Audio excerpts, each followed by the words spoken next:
বনি ইসরাইলের 10,000 মানুষ একটা শহরে বসবাস করত। আল্লাহ রাব্বুল আলামিন আয়াতের ভিতর বলেছেন ওয়াহুম উলুফুন। আলফুনের বহুবচন হলো উলুফ, মানে হাজার হাজার। কতজন? তাফসিরের ভিতরে এসেছে 10,000 একটা শহরে বসবাস করতে, এক এলাকায়। তা আল্লাহ রাব্বুল আলামিন সে এলাকায় একটা মহামারী দিলেন। মানুষ অসুস্থ হতে লাগলো এবং মারা যেতে লাগলো, এইরকম মহামারী দিলেন। মহামারী দিলে ওই শহর থেকে 10,000 মানুষ এই মহামারীর ভয়ে শহর থেকে পালাই বের হয়ে গেল।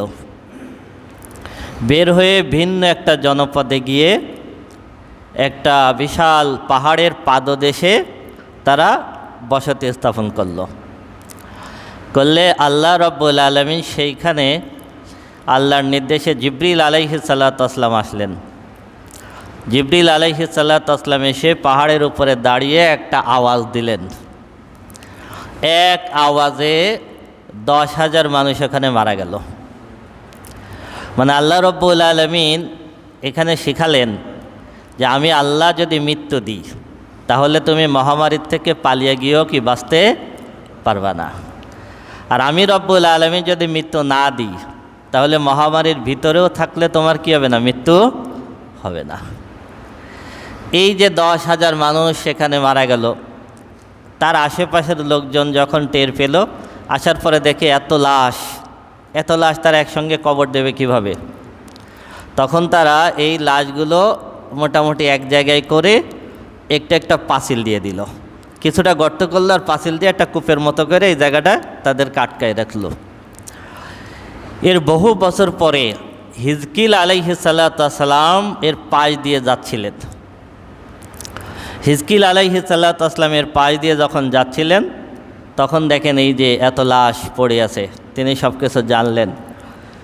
জানার পর আল্লাহর কাছে দোয়া করলেন, আল্লাহ তুমি এদেরকে জীবিত করে দাও, তাহলে আশা করা যায় এরা তাওবা করবে এবং তোমার ইবাদত করবে। হিজকিল আলাইহিস সালাতু ওয়াসসালাম খাসভাবে যখন আল্লাহর কাছে দোয়া করলেন, আল্লাহ রাব্বুল আলামিন পয়গম্বর আল্লাহর নবী হিজকিল আলাইহিস সালাতু ওয়াসসালামের দোয়ায় আল্লাহ রাব্বুল আলামিন তাদেরকে আবার পুনরায় জীবিত করে দিলেন। সুবহানাল্লাহ। আজকে এমন কিছু ঘটনা আসবে যে আল্লাহ রাব্বুল আলামিন মৃতকে জীবিত করেন। মৃতকে পৃথিবীতে এমন অনেক ঘটনা আল্লাহ ঘটিয়ে দেখিয়েছেন এবং এইটার দ্বারা আল্লাহ দেখালেন তোমাদের মৃত্যুর পরও আমি রব্বুল আলামিন আবার এভাবে কি তোমাদেরকে পুনরায় জীবিত করব। আলম তারা ইলাল্লাযীনা খারাজু মিন দিয়ারিহিম ওয়া হুম উলুফুন হাযারাল মাউত। আল্লাহ রাব্বুল আলামিন বলতেছেন, হে রাসূল আপনি কি তাদের ব্যাপারে দেখেছেন, তাদের ব্যাপারে কি আপনি জানেন যেই মানুষগুলো তাদের বাড়ি ঘর ছেড়ে পালিয়ে গিয়েছিল। অহমুলফোন, তারা ছিল হাজার আল মাউত, মৃত্যুর ভয়ে তারা পালিয়ে গিয়েছিল, মৃত্যুর ভয়ে। ফাকাল লাহুমুল্লাহু মুতু, পালিয়ে গিয়ে নিরাপদ মনে করেছিল নিজেদেরকে। আল্লাহ রাব্বুল আলামিন তখন তাদেরকে বলেছিলেন তোমরা সব মারা যাও। আল্লাহ তাদের কি করলেন, মৃত্যু দিলেন। সুম্মা আহইয়াহুম, আবার আল্লাহ রাব্বুল আলামিন তাদেরকে পুনরায় জীবিত করেছিলেন। আবার কি পুনরায়? ইন্নাল্লাহা লাযু ফাদলিন আলান নাস, নিশ্চয় আল্লাহ রাব্বুল আলামিন মানব জাতির প্রতি খুবই অনুগ্রহশীল। ওয়ালাকিন্না আকসারান নাসি লা ইয়াশকুরুন, কিন্তু অধিকাংশ মানুষ আল্লাহর এই অনুগ্রহের কৃতজ্ঞতা প্রকাশ করে না। আল্লাহ সব কিছু দেন, কিন্তু অধিকাংশ মানুষ কি করে না, আল্লাহর নিয়ামতের শুকরিয়া আদায় করে না। ওয়াকাতিলু ফি সাবিলিল্লাহ, সুতরাং তোমরা আল্লাহর পথে যুদ্ধ করো। যখন আল্লাহ রাব্বুল আলামিন যুদ্ধের নির্দেশগুলো দিতে লাগলেন, তা আল্লাহ রাব্বুল আলামিন এই ঘটনার সাথে এই আয়াতটা কেন এনেছেন? কারণ হলো মানুষ যুদ্ধে যেতে চাইতো না মৃত্যুর ভয়ে। কিসের ভয়ে? তা আল্লাহ এই ঘটনা এনে দেখালেন, দেখো আমি আল্লাহ যদি মৃত্যু দিই তাহলে তুমি পালিয়েও মৃত্যুর থেকে বাঁচতে পারবা না। তুমি যুদ্ধে না গিয়ে ঘরে বসে থাকলেও মৃত্যু থেকে বাঁচতে পারবা না। আর আমি যদি তোমাকে জীবিত রাখি তাহলে যুদ্ধের থেকেও তুমি জীবিত অবস্থায় ফিরে আসবে। ওয়াকাতিলু ফি সাবিলিল্লাহ, তোমরা আল্লাহর পথে যুদ্ধ করো। ওয়ালামু, আর জেনে রাখো, আন্নাল্লাহা সামিউন আলিম, নিশ্চয় আল্লাহ সব কিছু শোনেন এবং সব কিছু দেখেন। সুবহানাল্লাহ, আল্লাহ সব শোনেন এবং সব কিছু দেখেন। মান যাল্লাযী ইউকরিদুল্লাহা করদান হাসানান ফায়ুদাইফাহু লাহু আদআফান কাসীরা। আল্লাহ রাব্বুল আলামিন বলছেন, যেই ব্যক্তি আল্লাহকে কর্জে হাসানা দেয়, আল্লাহকে কর্জে হাসানা দেয়। আল্লাহকে কর্জে হাসানা দেওয়া কি? আল্লাহকে কর্জে হাসানা দেওয়া মানে হলো আল্লাহর পথে দান করা, জাকাত দেওয়া, ফেতরা দেওয়া, গরিব মানুষকে খাবার দেওয়া, এতিমকে খাবার দেওয়া, মিসকিনকে খাবার দেওয়া, সবই কাকে দেওয়া? আল্লাহকে দেওয়া।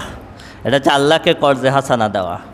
তা আল্লাহ রাব্বুল আলামিন বলতেছেন, যেই ব্যক্তি আল্লাহকে কর্জে হাসানা দেয়, ফায়ুদাইফাহু লাহু আদআফান কাসীরা, আল্লাহ রাব্বুল আলামিন এইটা আখিরাতে তোমাদের জন্য বহু গুণে বৃদ্ধি করে দেবেন। সুবহানাল্লাহ, সুবহানাল্লাহ।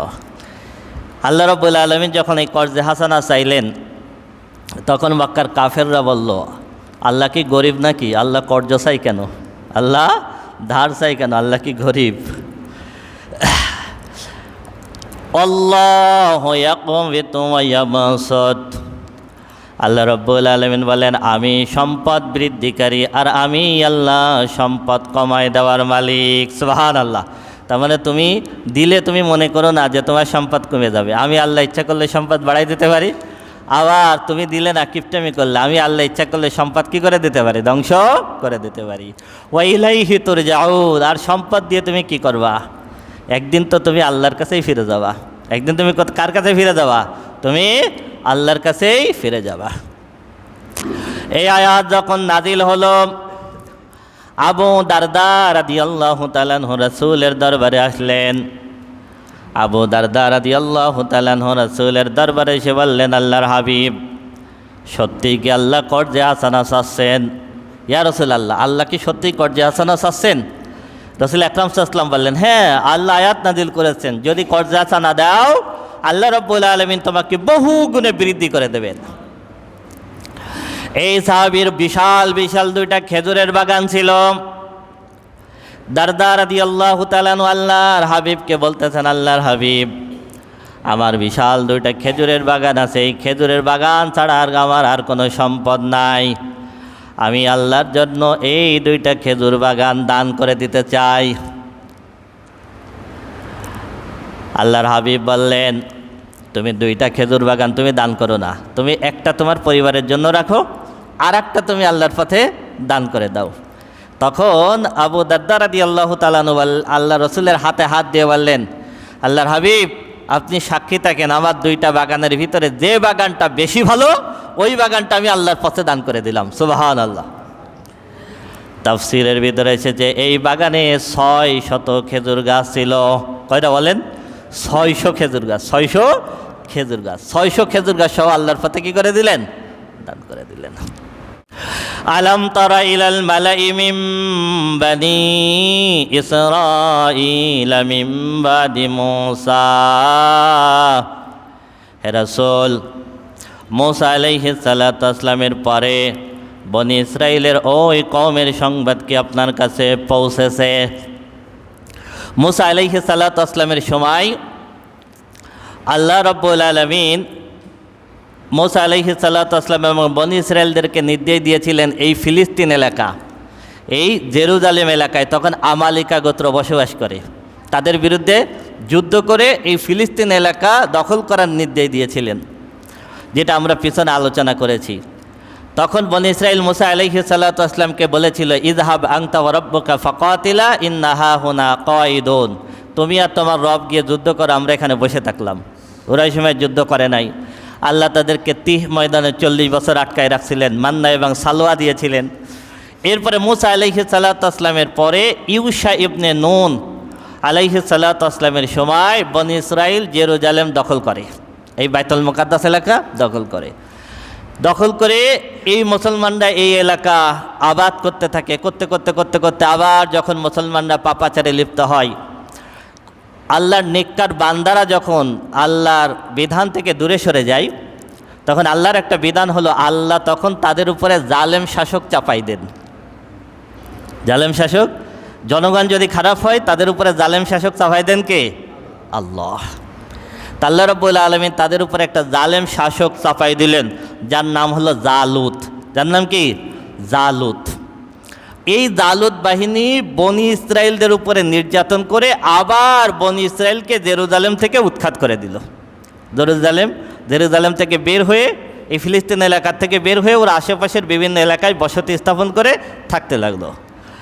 এরপরে শামায়ুন নবীর সময় এই বনি ইসরাইল শামায়ুন নবীকে বলতেছেন, إذ قالوا لنبي لهم ابعث لنا ملكا نقاتل في سبيل الله।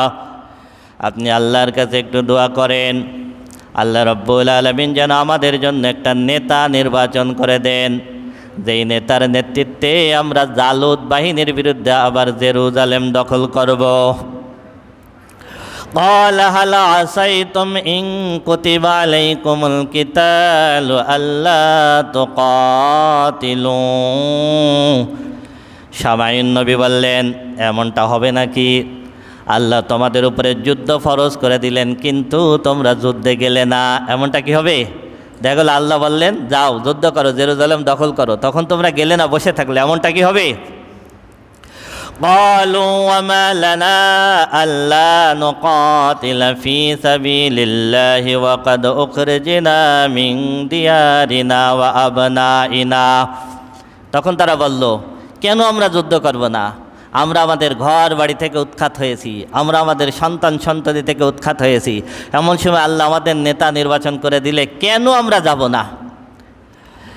فلما كتب عليهم القتال أتولوا إلا قليلا منهم।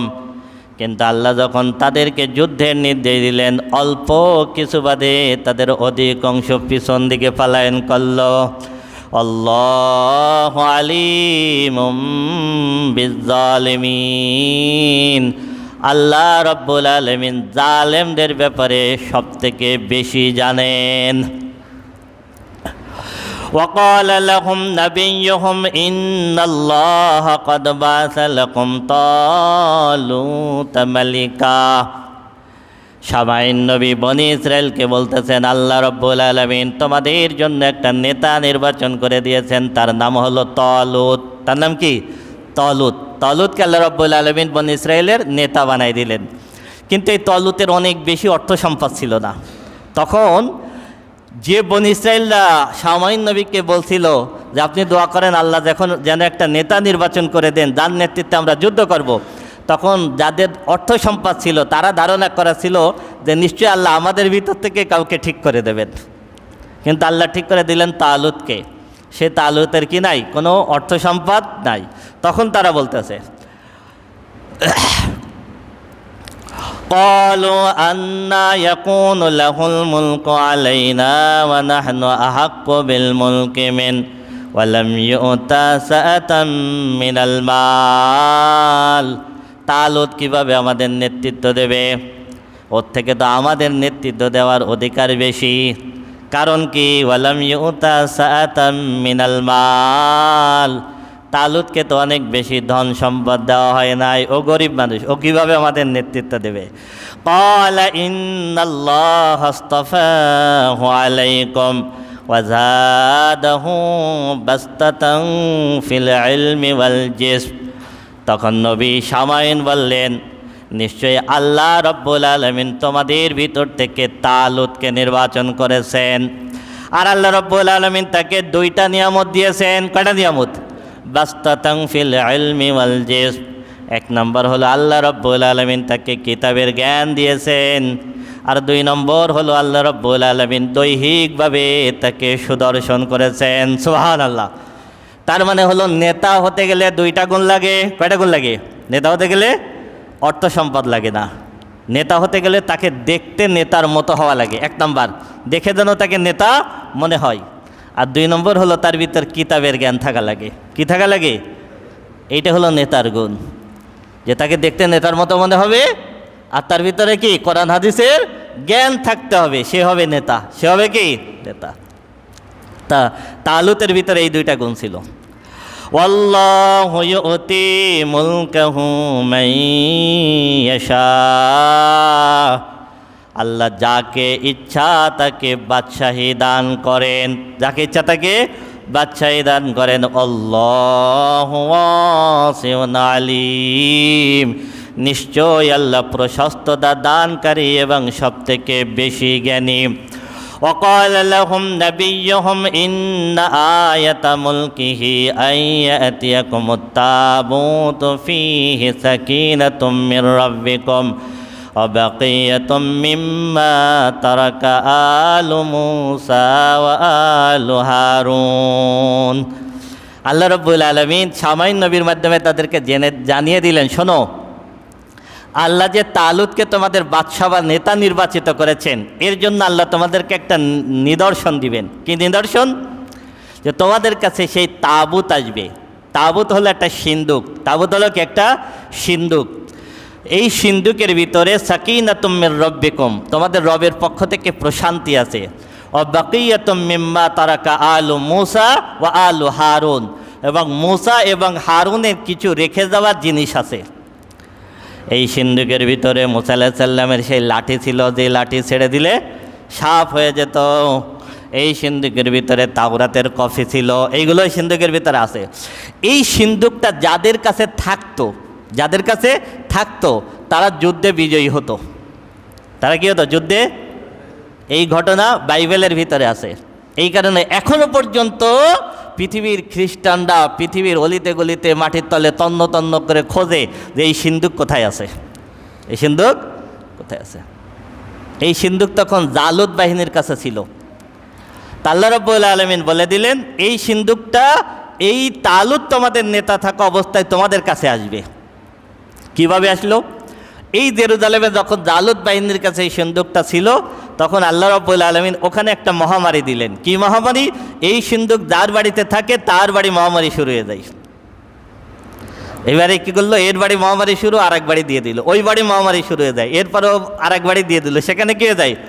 পরে ওরা সবাই মিলে সিদ্ধান্ত নিল যে আমাদের কাছে আর রাখা যাবে না, একটা গরুর গাড়ির উপরে বাসায় দিতে হবে, দিয়ে গরু ছেড়ে দিতে হবে, গরু যেদিকে যাই।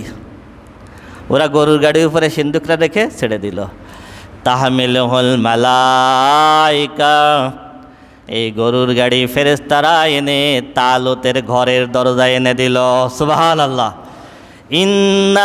ইন্না ফি যালিকা লাআয়াতাল লাকুম ইন কুনতুম মুমিনিন, যদি তোমরা ঈমানদার হয়ে থাকো নিশ্চয় এর ভিতরে তোমাদের জন্য নিদর্শন আছে। সুবহানাল্লাহ, সুবহানাল্লাহ। এই তালুতের কাছে যখন সিন্দুক আসলো, তখন সবাই তালুতকে কি নেতা হিসেবে, বাদশা হিসেবে মেনে দিল। ফালাম্মা ফাসালা তালুত বিল জুনুদি ক্বালা ইন্নাল্লাহা মুবতালিকুম বিনাহার। এরপরে তালুত যখন বনি ইসরায়েলদেরকে নিয়ে জালুত বাহিনীর বিরুদ্ধে যুদ্ধের জন্য রওনা দিলেন, কিছু দূর যাওয়ার পরে তালুত বলতেছেন, আল্লাহ রাব্বুল আলামিন একটা নদীর মাধ্যমে আমাদেরকে পরীক্ষা করবেন, আমরা একটা নদী পার হব।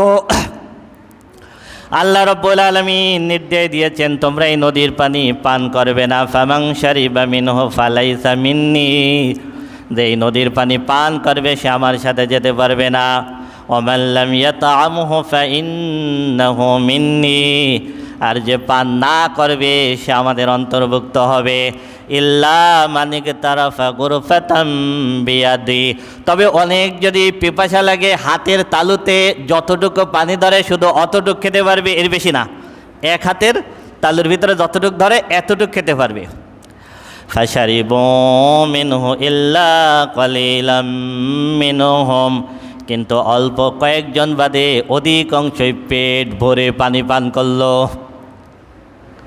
যারা পানি পান করলো পেট ভরে, তাদের পেট ফুলে ওরা নদীর ভিতরে মারা গেল, ওরা কেউ নদী পার হতে পারল না। অল্প কয়েকজন আল্লাহর বিধান মেনে পার হলো। অল্প কয়েকজন পার হলে যে কয়েকজন পার হলো, পার হওয়ার পরে তালুত গুনে দেখে তাদের সংখ্যা হলো 313 জন। সুবহানাল্লাহ। কতজন বলেন? 300। বদর যুদ্ধে কতজন ছিল? 313 জন। আল্লাহু আকবার। ফালাম্মা জাওয়াজাহু হুয়া ওয়াল্লাযীনা আমানু মাহু ক্বালু লা তাকাতা লানাল ইয়াওমা বিজালুত ওয়া জুনুদি। এই যে 313 জন পার হয়ে গেল, পার হওয়ার পরে এইবার ওরা যখন জানলো যে জালুত বাহিনীর বিশাল ক্ষমতা, বিশাল দেহের অধিকারী ওরা, তখন তারা বলতে লাগলো, এই জালুত বাহিনীর বিরুদ্ধে আমরা মাত্র 313 জন কীভাবে যুদ্ধ করব। এটা আমাদের দ্বারা সম্ভব না। আল্লাহ রাব্বুল আলামিন মূলত যারা মুনাফিক তাদেরকে ছাঁটাই করে দিলেন নদীর ভিতরে, আর সাচ্চা ইমানদারদেরকে পার করে দিলেন। এরপরে ক্বালাল্লাযীনা ইয়াযুন্নুনা আন্নাহুম মুলাকুল্লাহ কাম মিন ফিআতিন কালিলাতিন গালাবাত ফিআতান কাসীরাতান বিইযনিল্লাহ। তবে যারা বিশ্বাস করে আমরা আল্লাহর সাথেই সাক্ষাৎ করব, তারা বলতে লাগলো আল্লাহ রাব্বুল আলামিন অল্প সংখ্যক মানুষকে অসংখ্য মানুষের বিপরীতে বিজয় দান করেন। সুবহানাল্লাহ। আল্লাহুম্মা সাবিরিন। নিশ্চয় আল্লাহ ধৈর্যশীলদের সঙ্গে আছেন। ওয়ালাম্মা বারাজু লিজালুত ওয়া জুনুদি। যখন তারা জালুত বাহিনীর মুখোমুখি হলো, ক্বালু রব্বানা আফরিগ আলাইনা সাবরান ওয়া সাব্বিত আকদামানা ওয়ানসুরনা আলাল কওমিল কাফিরিন। তখন তারা আল্লাহর কাছে একটা দোয়া করেছিলেন, রব্বুল আলামিন আমাদেরকে মাফ করে দাও, আল্লাহ আমাদেরকে ধৈর্য ধারণ করার তৌফিক দাও। ওয়াসাব্বিত আকদামানা, যুদ্ধের ময়দানে আমাদের পা যুগলকে তুমি দৃঢ় করে দাও। ওয়ানসুরনা আলাল কওমিল কাফিরিন, কাফের বাহিনীর বিরুদ্ধে তুমি আমাদেরকে বিজয় দান করো। সুবহানাল্লাহ। এই জন্য যুদ্ধের ময়দানে এই দোয়া পড়তে হয়। এই দোয়া যখন করলেন, আল্লাহ রাব্বুল আলামিন দোয়া কবুল করে নিলেন। যুদ্ধ শুরু হয়ে গেল। ফাহাজামুহুম বিইযনিল্লাহ, আল্লাহর নির্দেশে তালুত বাহিনী জালুত বাহিনীদেরকে পরাজিত করে দিল। সুবহানাল্লাহ। ওয়াকাতালা দাউদু জালুতা, দাউদ আলাইহিস সালাম জালুতকে হত্যা করেছিলেন। সুবহানাল্লাহ। দাউদ আলাইহিস সালাম এই 313-র ভিতরে ছিলেন। তার বয়স তখন 10 বছর, ছোট্ট বালক। দাউদ আলাইহিস সালাম একটা পাথর বিসমিল্লাহ বলে ছুড়ে দিলেন। আল্লাহর নির্দেশে সরাসরি পাথর গিয়ে লাগলো জালুতের কপালে। এই পাথরের আঘাতে জালুত জাগায় শেষ। এরপরে যখন বিজয় হয়ে গেল, এই দাউদ আলাইহিস সালামের বীরত্ব দেখে তালুত বাদশাহ নিজের মেয়েকে দাউদ আলাইহিস সালামের সঙ্গে বিবাহ দিয়ে সম্পূর্ণ রাজত্ব দাউদ আলাইহিস সালামের হাতে তুলে দিয়েছিলেন। সুবহানাল্লাহ। এই জন্য আল্লাহ বলতেছেন, ওয়াকাতালা দাউদু জালুতা ওয়া আতাহুল্লাহুল মুলকা ওয়াল হিকমাতা ওয়া আল্লামাহু মিম্মা ইয়াশা। আল্লাহ রাব্বুল আলামিন দাউদ আলাইহিস সালামকে রাজত্ব দিলেন, হিকমত শিক্ষা দিলেন, যা কিছু জ্ঞান শিক্ষা দেওয়ার সব কিছু আল্লাহ রাব্বুল আলামিন শিক্ষা দিয়ে দিলেন। সুবহানাল্লাহ। এই যে দাউদ আলাইহিস সালাম আর তালুতের কন্যার বিবাহ হলো, এই ঘরে সন্তান যিনি এসেছিলেন তিনি হযরত সুলাইমান আলাইহিস সালাম। সুবহানাল্লাহ। তিনি কি হযরত সুলাইমান আলাইহিস সালাম। ওয়ালাউলা দাফাল্লাহিন নাস বা'দাহুম বিবাদ লাফাসাদাতিল আরদু ওয়ালাকিন্নাল্লাহা যু ফাদলিন আলাল আলামিন। এভাবেই যদি আল্লাহ রাব্বুল আলামিন এক দলকে দিয়ে আর এক দলকে দমন না করতেন, তাহলে পৃথিবীর বুকে বিশৃঙ্খলা সৃষ্টি হয়ে যেত। আর আল্লাহ রাব্বুল আলামিন গোটা পৃথিবীর বাসীর প্রতি অনুগ্রহশীল। তিলকা আয়াতুল্লাহি নাতলুহা আলাইকা বিল হক। হে রাসূল, এটা হলো পূর্বের ঘটনা, আমি রব্বুল আলামিন আয়াতের মাধ্যমে আমি আপনাকে জানাচ্ছি। ওয়া ইন্নাকা লামিনাল মুরসালিন, নিশ্চয় আপনি রাসূলদের অন্তর্ভুক্ত।